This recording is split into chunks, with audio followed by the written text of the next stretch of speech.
Hello everybody, welcome back to Access Blockbusters and welcome to a quick non-spoiler reaction to the first 2 episodes of the brand new MCU show, or should I say season 4 of Daredevil, Born Again. Guys, this is going to be a complete non-spoiler reaction, so if you haven't seen the 2 episodes, or if you're just wanting to hear my thoughts, no worries, there will be no spoilers at all. But if you'd like to hear a more in-depth, detailed analysis and my thoughts on the full spoilery goodies in this episode, in these 2 episodes, then make sure to stay tuned to the Access Blockbusters YouTube channel, subscribe, give this video a like, because later on in the week, or in the next episode of the Access Blockbusters pod, we will have full spoiler discussion of episodes 1 and 2 of Daredevil, Born Again. But without further ado, guys, let's get into my immediate reaction. Guys, I was a little bit nervous because seasons 1 through 3 of Daredevil are some of my favorite television ever that I've ever seen. And it's not just MCU television, because obviously before we got the reworking of Daredevil Born Again, the first 3 seasons of Daredevil were not canon to the MCU, not really. But then they decided to retool Daredevil Born Again. They had shot, I think, something like 50% of the show, and Kevin Feige stepped in. This was after he got his authority back, and he said, nope, don't like it, not what's good.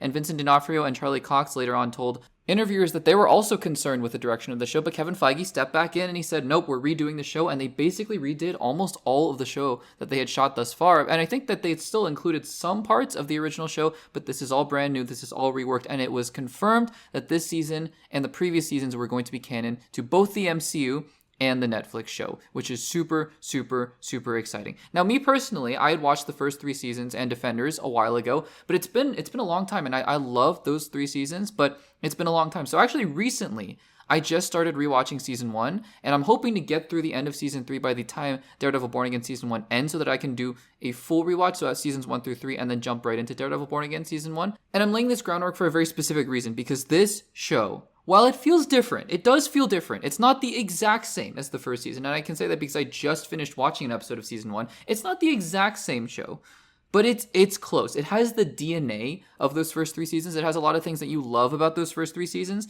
and it has that essence in there. It's different. It's definitely different. It feels newer, dare I say. There are some things in here that I don't love, that it relates to the newer stuff, right? Some things that are like, oh, it's very 2025, you know, it feels like it's of today's age, whereas the first 3 seasons felt very gritty, grounded. It felt like it could have taken place in New York at any point, but still, I mean, those don't detract from the fact that this season has the same insane action. They've taken it up a notch, so that newer part of it, right, has really elevated some of the action. The dialogue is still great. There are some great scenes, obviously, between, you know, Matt Murdock, Wilson Fisk, and other people. Wilson Fisk is going on his own interesting journey, and I'm not going to lie, episode 1 was really, really strong. It had a lot of great elements in it. Episode 2 slowed down a little bit, because I think they're now, you know, they took you from the high of episode 1, and then they're putting you back down, and they're going to slowly start to ramp up that tension again and again and again. Episode 1 was so startlingly strong in certain aspects, and it just moved you. It was really going for it. There are things that happen in episode 1 that you're like, that's crazy that happened, and maybe you should have seen it coming, but it happened anyways, and it's wild, and now where does the show go from there? But it doesn't just do it for the sake of doing it. There are things that happen